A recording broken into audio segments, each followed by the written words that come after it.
My name is Ashley Reese, and I'm a Belizean American. I was born here in Florida and was raised in the beautiful country of Belize, where my parents are from.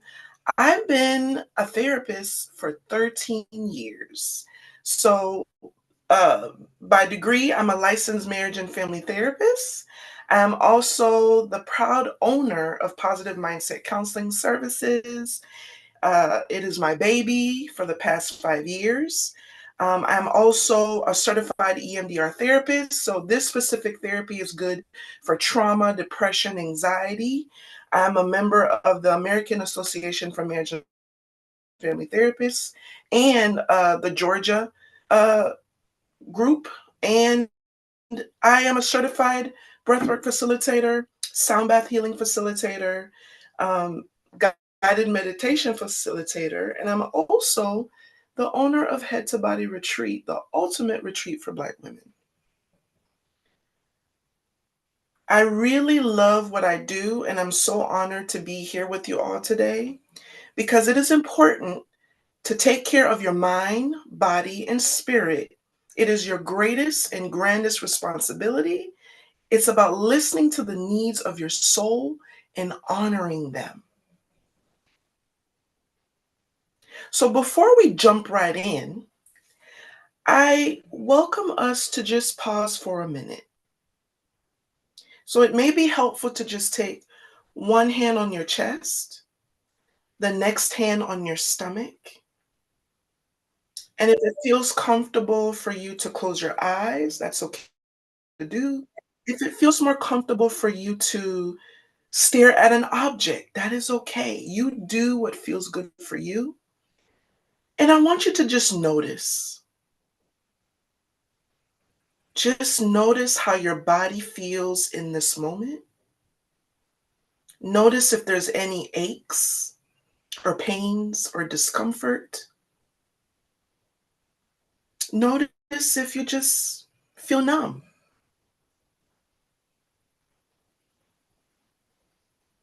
And on a scale of 0, feeling great, to feeling 10, which is more disturbed, rate where you are in this moment.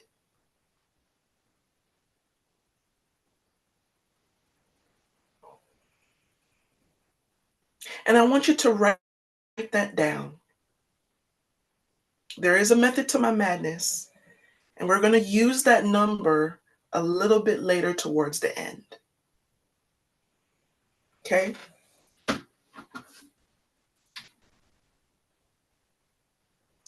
So, why are we so stressed? Right? There's various amounts of reasons why we are. And if you can see that in the yellow, we have work, grief, loss, relationships, social and political climate, trauma, finances, long term illness. This can all cause the nervous system overstimulation, chronic stress, and constantly being in survival mode. And let's be honest, y'all, this is not sustainable at all.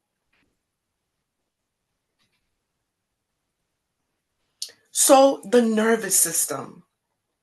Dr. Stephen Porges developed the polyvagal theory, and it is the understanding that the nervous system has 3 stages. The first stage is safety. Scientifically, that's called the ventral vagal. This is where we are with our loved ones. This is where we are laughing, we are enjoying ourselves. This is where you may go on a vacation and you're by the beach and you just feel safe. You feel good in your body. There's no pain, there's no discomfort. You literally feel good. The next stage is the flight or fright. Scientifically, this is called the sympathetic nervous system. This is where our nervous system is in survival mode. Our heart is pumping. We feel tension in our stomach. A really good example of that could be um, Maybe somebody came to your house that you don't know, and automatically you feel your heart palpitating. You feel your breathing getting shallow. Or you feel a need to do something. I need to save myself, right? The third stage is freeze. Scientifically, this is called the dorsal vagal. So, a good example of that is if you already woke up this morning stressed, we didn't do anything to regulate our nervous system, and then we got in our car and somebody rear ended us. Our nervous system is already in survival mode. And then when we add more to that, it causes our nervous system to freeze or shut down. This is where we can't move. We're not able to think. Um, a good example of that too would be if you watch certain scary movies and you're like, you gotta run. They're in the freeze stage of the nervous system. So the vagus nerve, in Latin, vagus means wandering. The vagus nerve wanders from the base of our neck onwards down to the base of our big intestine. And what happens here is it regulates the body's functions. This helps with the breathing, digestion, our heart rate, our immune functioning, and it is responsible for the body's rest and digest response.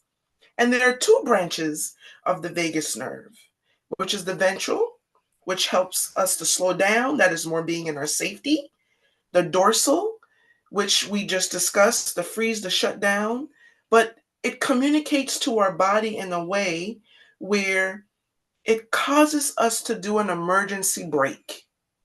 Okay? So there are parts of the parasympathetic, which consists of the vagus nerve, and the automatic nervous system that helps to control our heart rate, like I said, our breathing, our digestion. So when we are stressed, this impacts our vagus nerve.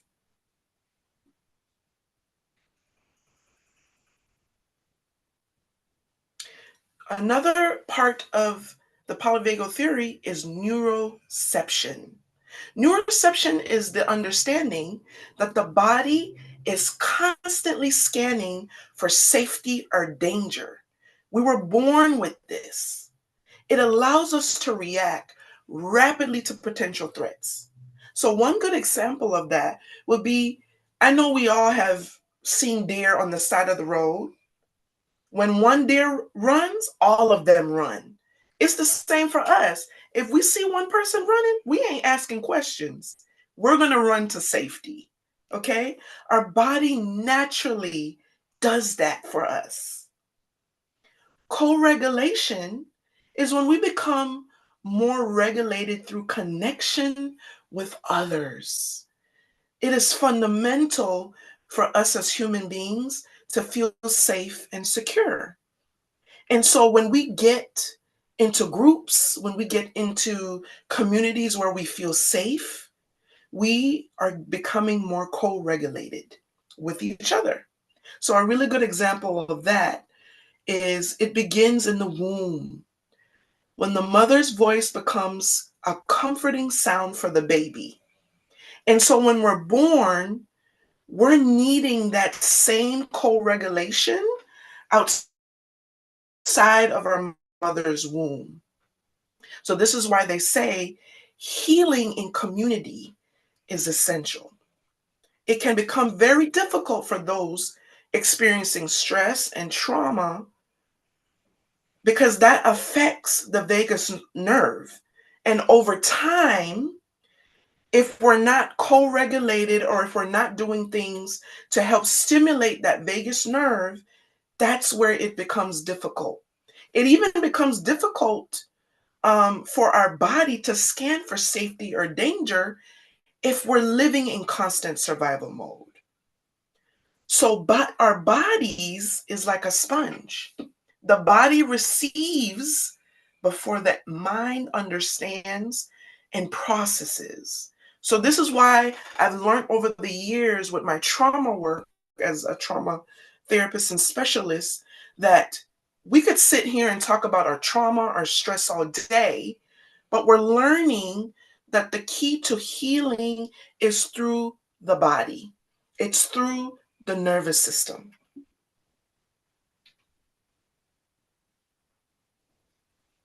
So what is sound bath healing? It is an immersive sound experience that allows the brain to naturally respond to external sound frequencies. And a good example of natural sound frequencies would be the sound of the wind, the sound of the rain, the ocean waves, a storm, the sound of the rain dripping off of the roof. These are all natural frequencies. And so sound bath often uses tones, frequencies between 4 to 432 hertz. And specifically 432 hertz is a specialized sound frequency for healing specifically. So this produces the same waves in your brain produced during deep meditation, REM sleep, which is your deepest sleep. And actually, in REM sleep, this is the opportunity for the brain to process the past, what's happening currently, so that your brain and your body can heal while you're sleeping. That's a fun fact. And also creative flow. So doing things that just bring safety and joy into your life or your nervous system. The sound stimulates the parasympathetic nervous system, which we just talked about, which gently shifts the brain and your nervous system from an alert state, the fight or fright, into a state of deep relaxation and meditative awareness. And this allows a decrease in your blood pressure and your heart rate. So, sound healing in the NICU. I wanted to show you guys a really amazing video on how sound impacts babies in the NICU. Okay.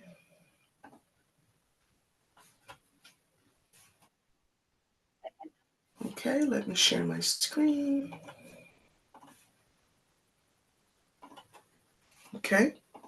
The tiniest patients at UNC Rex's NICU heal. It is a unique program tailored to the baby's immediate needs using therapeutic lullabies. And as we discovered, it's also very beneficial to the parents and the staff on the unit.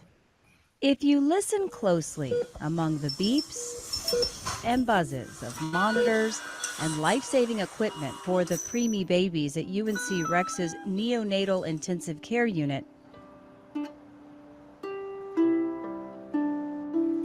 you'll hear a gentle melody that has the power to heal. My job is to provide a calm and healing environment for them. When I come in the door, I head for the nearest crying baby, and I'll go and sit up outside the door because of the safety precautions, and I'll start playing very soothing music for them. And generally they respond. That response is exactly what volunteer harpist Nancy Brockman is strumming for. I can see the breathing and the heart rates and tailor the music to the desired outcome of that. And it's amazing. It really is amazing. We know the power of the sound and the vibrations of the strings, and they're healing. And so that's what I've learned to do through a certification program called Music for Healing and Transition. So it's been a pleasure, and I've learned so much about the newborns and how The harp really calms them and helps them. And it's not just the tiny babies benefiting from the chords. Studies have shown that music can do wonders and have great benefits for the babies. It helps lower their breathing rate, especially when mom and dad are holding the baby. It can help lower their heart rate if they're agitated or upset, and also helps with their feeding ability. And it also helps decrease stress from the parents, because as you know, being in the NICU is a stressful environment for babies and for parents. And having some music therapy can help the parents just feel a little less stressed. And I have to add that I think it's helpful for the staff as well. Tiny NICU babies given a chance to heal through the power of medicine and music. It's really quite an honor. Very pretty. Healing harp therapy is not only beneficial to patients in the NICU, it is also played for patients in hospice care as well.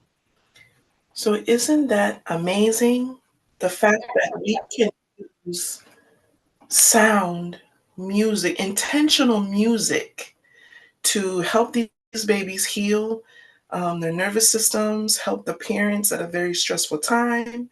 And so after doing my own research over the years and watching various videos on how this works, I thought, you know, this would be amazing for us as adults as well. Um, because, of course, we experience stress, right? We all at some point of in our lives have experienced some sort of negative experience, or have had anxiousness, or experienced some depression. And so using sound is an amazing way to get us regulated. And as I discussed the vagus nerve, right? Some other ways that we can help stimulate that nerve to regulate our nervous system is not only with sound, but we can also do that with breathing. We can also do that with taking a cold shower. That helps to regulate the vagus nerve. By laughing, by doing things that brings us joy, by going for a walk, moving the body, helps to regulate that vagus nerve and help to regulate our nervous system. Okay, so let's move along. Does anybody have any questions so far before I continue? You could put that in the chat or, okay, no? All right.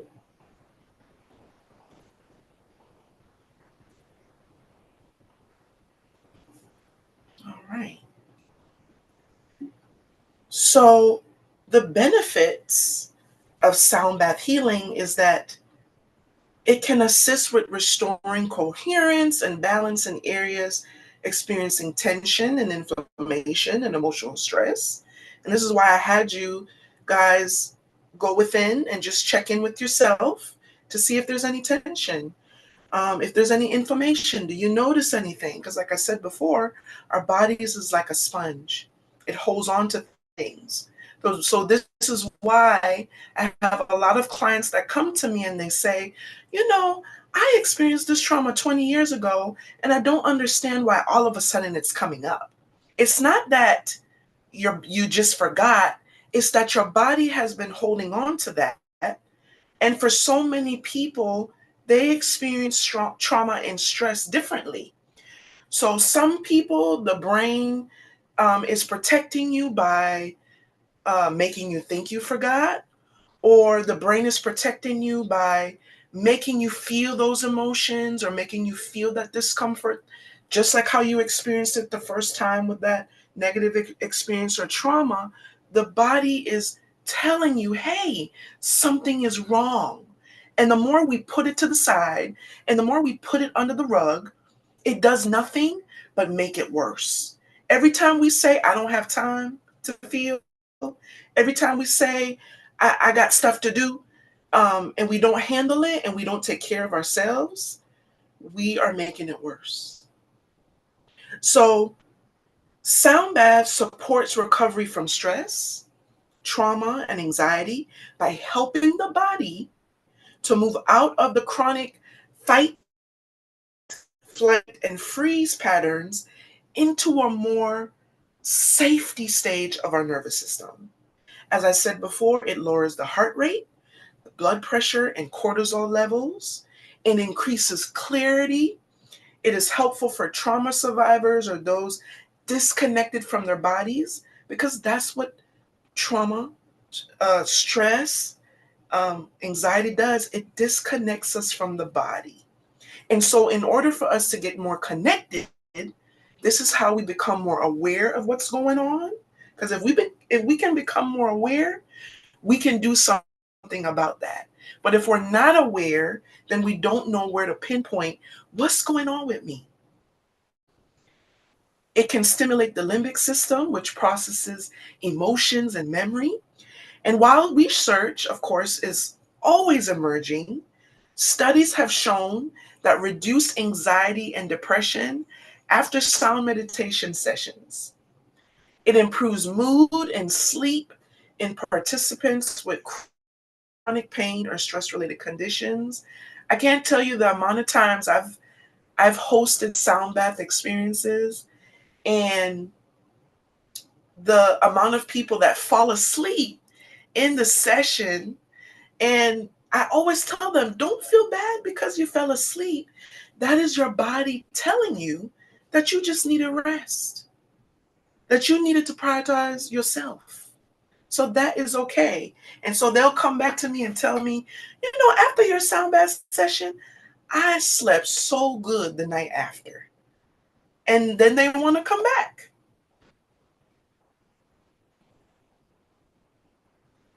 So I'm going to skip this video.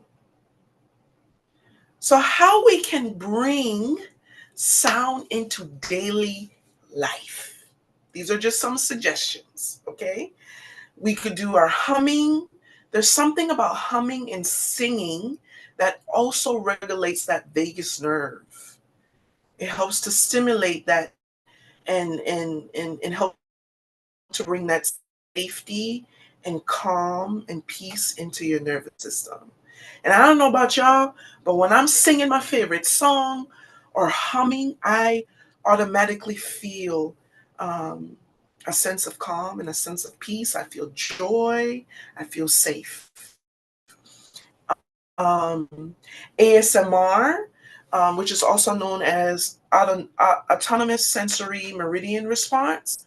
So some examples of that would be like the sound of the rain. Some people like to watch those videos on YouTube where it's the sound of like somebody eating, or the sound of tearing paper, or the sound of sand falling down into a container, or the ground.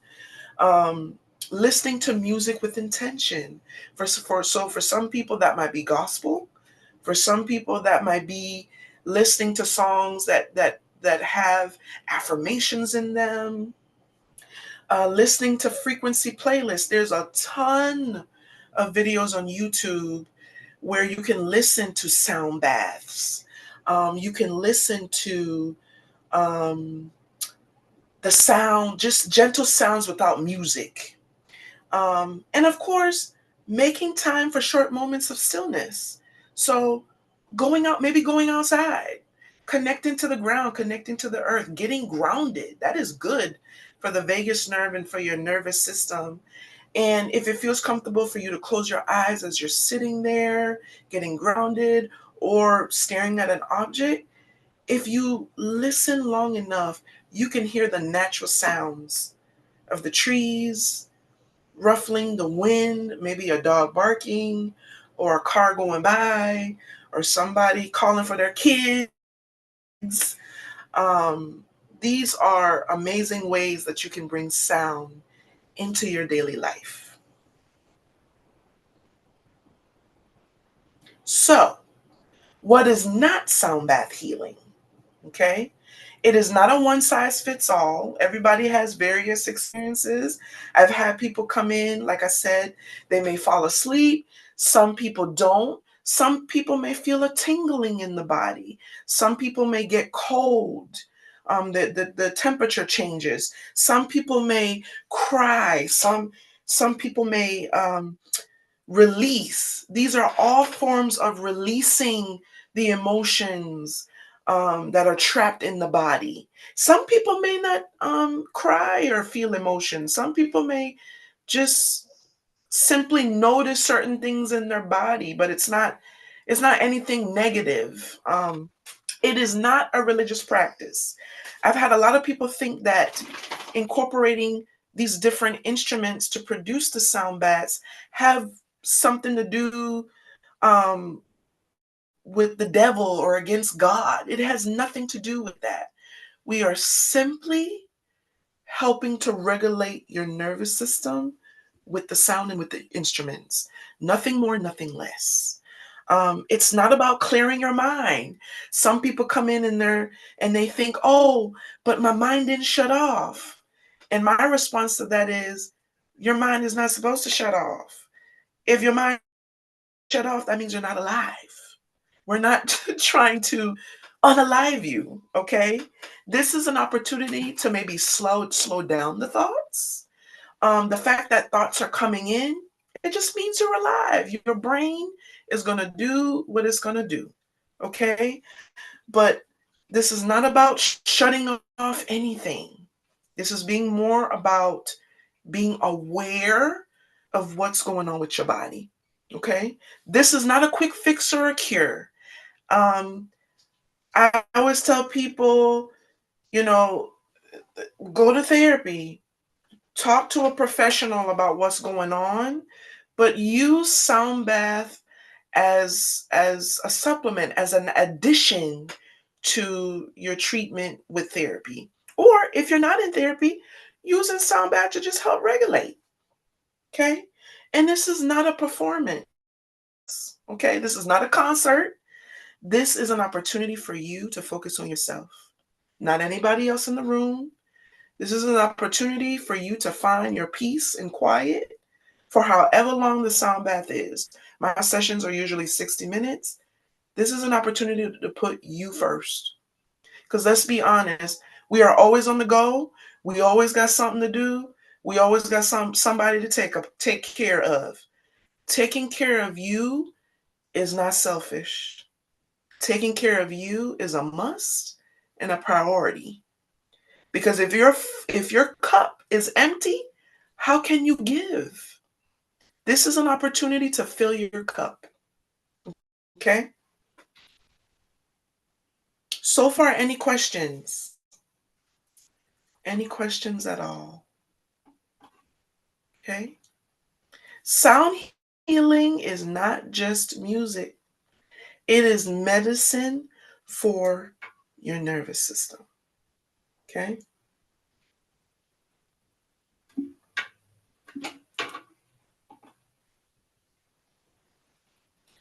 So let's do a little sound bath session. Not too long. We'll probably take about 5 minutes. And I want you to allow yourself to receive. Okay? So I'm going to just make sure my instruments here. I have my singing bowls here, and they look like this, by the way, for those of you that don't know what singing bowls are. I have 7 of these beautiful instruments, and all of them are different sizes and make different sounds and frequencies, okay? Besides having the singing bowls, um, I have chimes, wind chimes. I have an ocean drum that make the sound of the rain. I mean, of the ocean. I have a rain stick that makes the sound of the rain. I just got a gong a couple of nights ago. A beautiful queen was ready to part ways with it, and I got it, and I'm excited to showcase that at our next sound bath session this weekend. But those are just a little examples of what I use in my personal sound bath sessions or experiences. Okay? So I'm going to invite you again to close your eyes if that feels safe for you, or you can keep your eyes open. You can focus on the tip of your nose, or you can focus on an object in the room. And if it feels safe for you to turn your camera off, that's fine too. Or if you want to leave it on, that's okay too. There's no judgment, there's no wrong or right way. Okay, as long as you are following my direction and just focusing on yourself internally. Okay, so I want to make sure before we start that everybody can hear the bowls. A little mic check. Okay, can we put a one in? Yes, we can hear it. Okay, awesome. Awesome, awesome. Please make sure that your phones or your cameras are muted, just so that there isn't any feedback. Okay. And I'm going to invite you in this moment, like I said, to close your eyes if that feels good. If not, that's okay too. And I want you to we're going to go back to putting one hand on our chest, the next hand on our stomach. And we're going to do a little belly breathing. Okay, this is one of the techniques I love to teach in my sound bath session.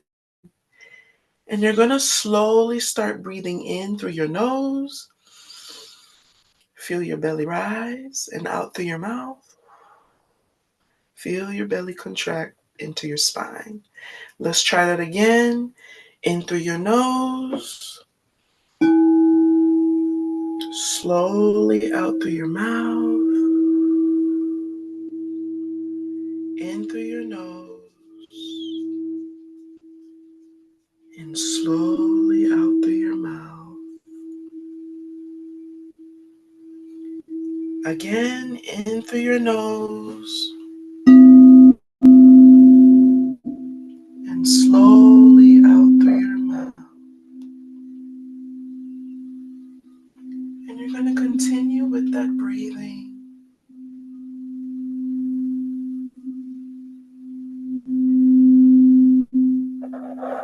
Allowing your body to settle.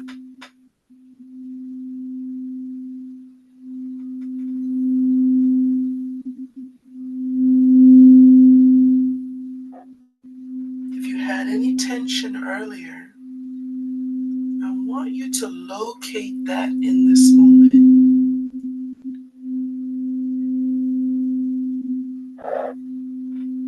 Breathing in and breathing out.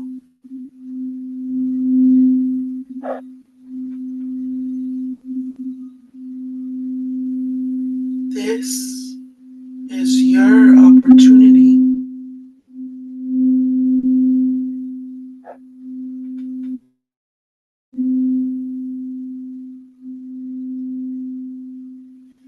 to release.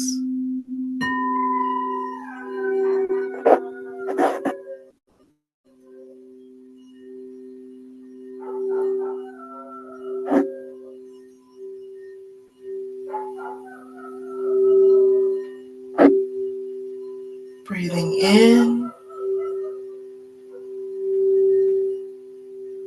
and breathing out.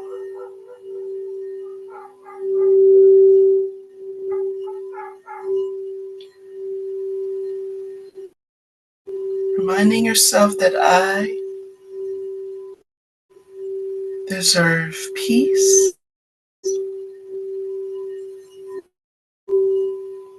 I deserve release. I am safe.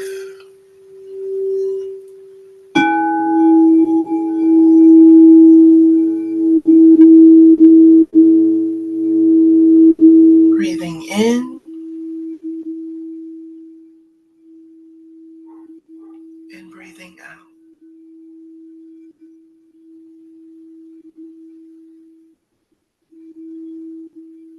Breathing in and breathing out.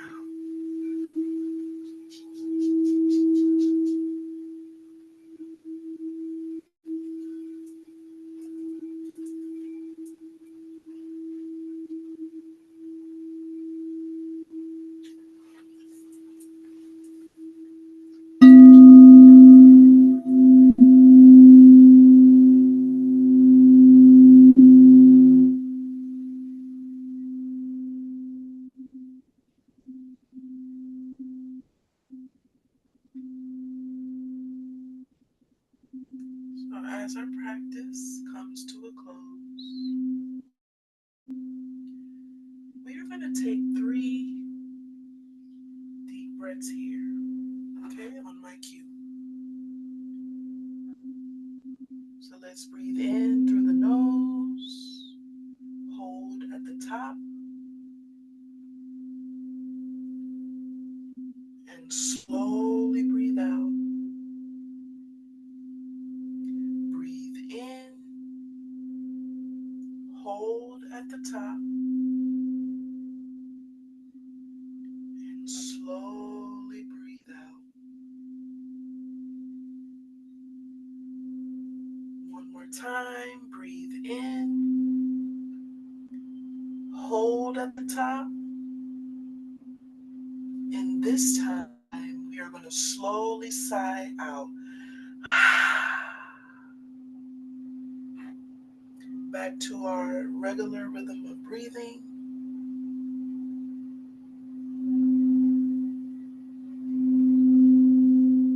We're going to slowly move our head from side to side.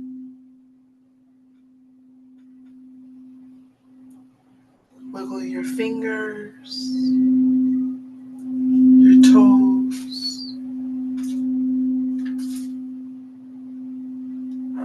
and when you're ready, if your eyes were closed, you're going to slowly blink your eyes open, back into the room, back into your space, reminding yourself that you can always come back here whenever you need to.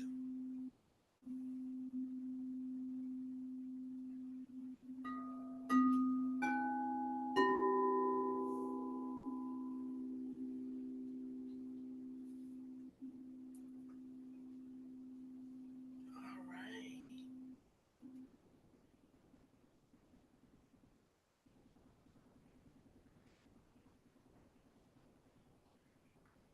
So in the chat, let me know how that was for you.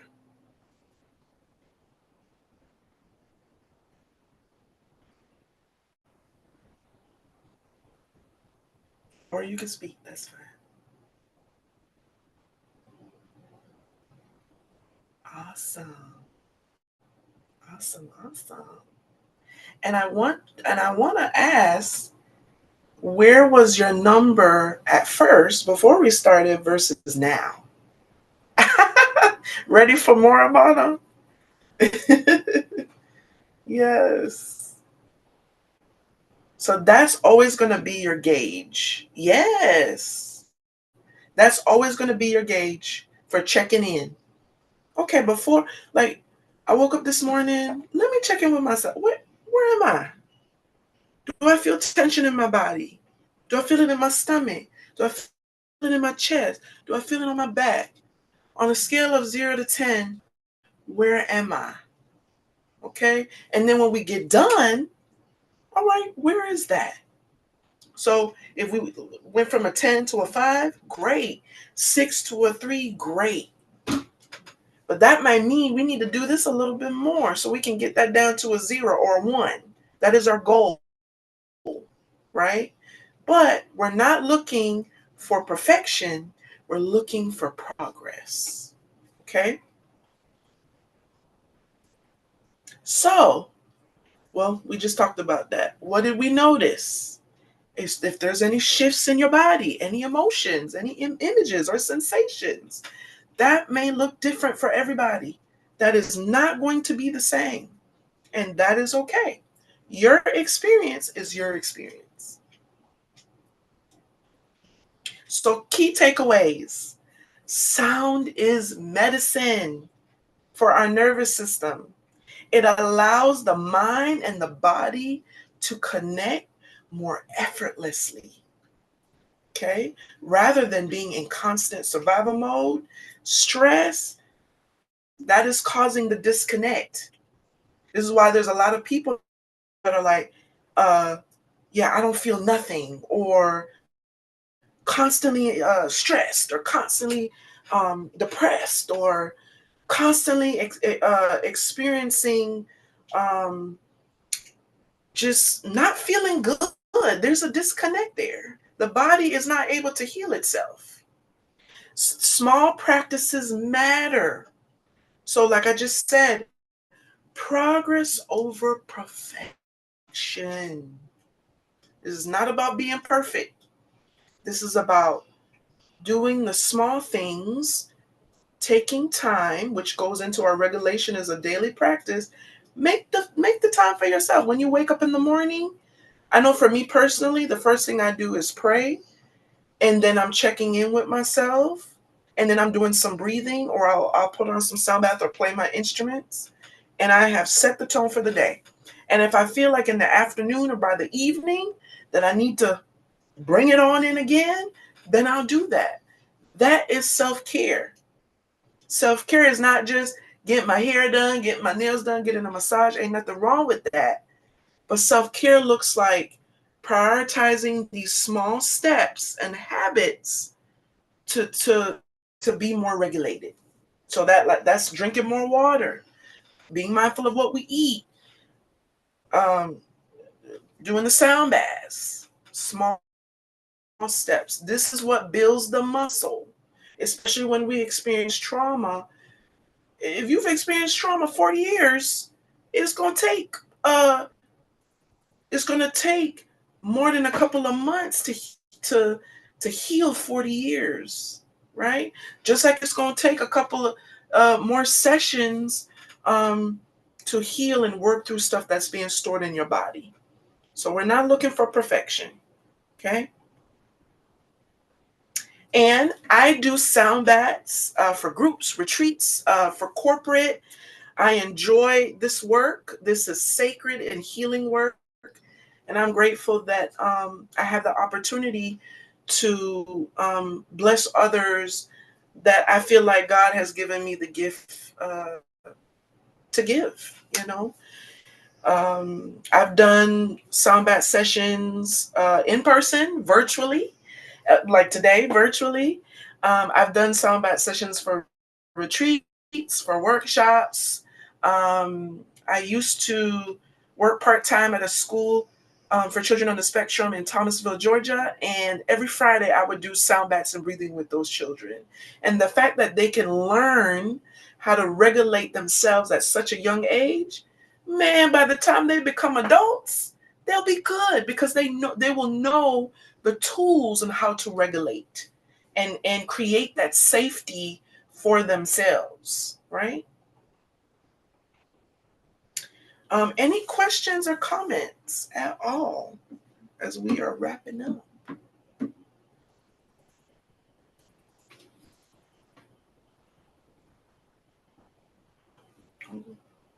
You're welcome. You're so welcome. This is fun for me. I could do this in my sleep. So it is an honor to share this information with you all today. And lastly, my next sound bath experience is this Sunday here in Valdosta, Georgia at Perfect Petals Dance Studio. That I do these sound baths once a month. This is actually the last sound bath for the year. I cannot believe it. I started these in-person experiences in August, and it has been amazing. The amount of people that have come and just showed up for themselves, right? Creating sacred spaces, and as my friend Amana Soul, who's on here, would say, intentional healing is a must. It is a must in our communities. So I encourage you all to join, whether it's in person or virtual. There will be a virtual option. Let me know and I can send you the link for that one. And if you want to bring more people, I can send you the link for that too. And I just want to leave you all with this. You don't have to wait until burnout to rest. Sound reminds your body of what feels like. information for positive mindset counseling services and for my Head to Body Retreat business as well. So thank you all so much. I hope y'all learned a lot about sound healing therapy today. We have our next one on Thursday, I believe. So definitely share with those you love.